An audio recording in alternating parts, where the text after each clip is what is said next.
Lionel Messi. I mean, the name says it all, right? It's legendary. But what's behind all those records and trophies is this fascinating story of philosophy, of evolution, and, a very human search for happiness. So to really understand the anatomy of this legend, let's break it down. And we're going to start with something that might surprise you. A contradiction.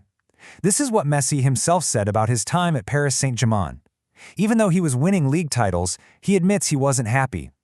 It just goes to show you that even at the absolute peak of success, happiness isn't always part of the package. And I mean, look at this. It really paints a picture, doesn't it? You've got Paris on one side, which he straight up called difficult, and then you have Barcelona, his home, where he spent 17 unbelievable seasons. So it really makes you wonder, and this is kind of the big question for us today. What does it actually take for a true legend to thrive? Okay, so let's dive into the heart of this contradiction. Because the crazy part is, while he was feeling so unhappy at his club, he was achieving something absolutely monumental on the world stage. So, get this. While he's struggling to adapt in Paris, he goes and reaches the absolute pinnacle of the sport. In December 2022, he finally got his hands on the one trophy that had always slipped through his fingers, the World Cup. I mean, he basically completed football, right? His legacy was set in stone. But as we're starting to see, the real story is so much more complicated than just lifting a trophy. To really get Messi, you got to go back to the beginning. You have to understand the place that literally built him, La Masia. And listen, this was not your average soccer academy. It was a total game changer, a revolution in how you develop players, and it was the perfect place for a kid like him. So, what is La Masia? Well, on paper, it's Barcelona's youth academy, but really it's so much more than that. It's a whole philosophy, a mindset, and it was all put in place by the legend himself, Johan Cruyff. The idea wasn't to churn out the biggest, fastest, strongest athletes. Nope. The goal was to create the smartest, most technically skilled players on the planet, focusing on ball control and intelligence above everything else. And that right there, that core belief, was basically a lifeline for a young Leo Messi. See, he was diagnosed with a growth hormone deficiency when he was just 10. He was always the small kid.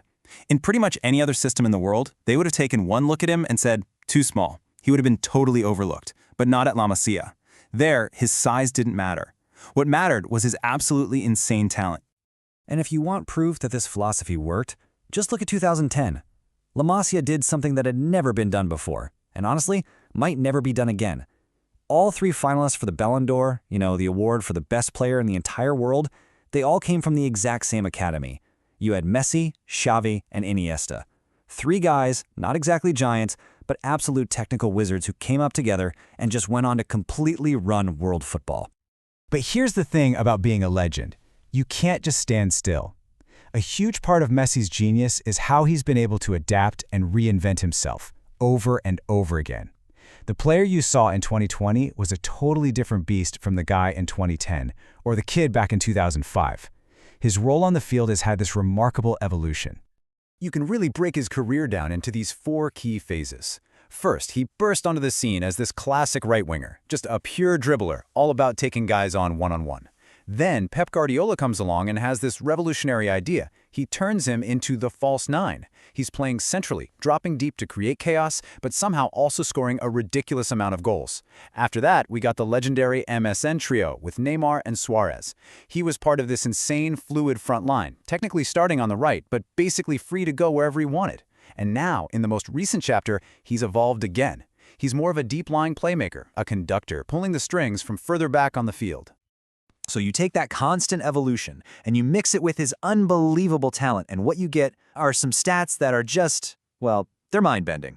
Let's just run through a few of the numbers that really put his greatness into perspective. All right, let's start with the big one, the ultimate individual prize. In football, there is no higher individual honor than the Ballon d'Or. And nobody has won it more times than Leo Messi. And this chart really just shows you that dominance. He's got 8 of them. That puts him well ahead of his biggest rival, Cristiano Ronaldo. That's not just 1 or 2 good years. That is over a decade of being at the absolute peak of the game. It's just incredible. Okay, next number for you. This one is all about his insane goal scoring and his loyalty. 672. That is how many goals he scored for just one club, FC Barcelona.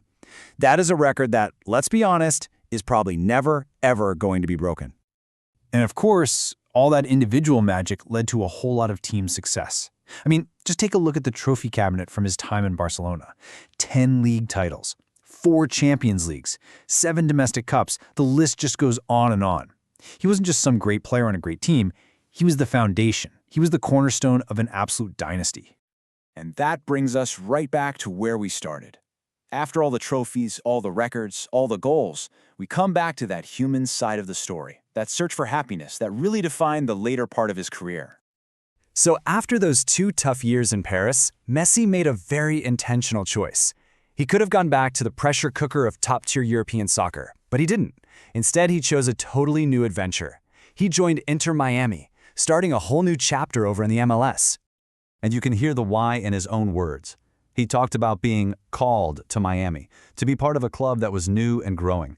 And here's the key line. He said the feeling there is quite the opposite of what he went through in Paris. It wasn't just a football decision, it was a life decision. So, after a whole career that was all about winning, about breaking every record in the book, it seems like this final chapter is about something totally different. And it leaves us with this really interesting question to think about. Not just about him, but about greatness in general. When you're a legend who has already won everything there is to win, what does it really mean to finally just play for the love of the game, to play for joy?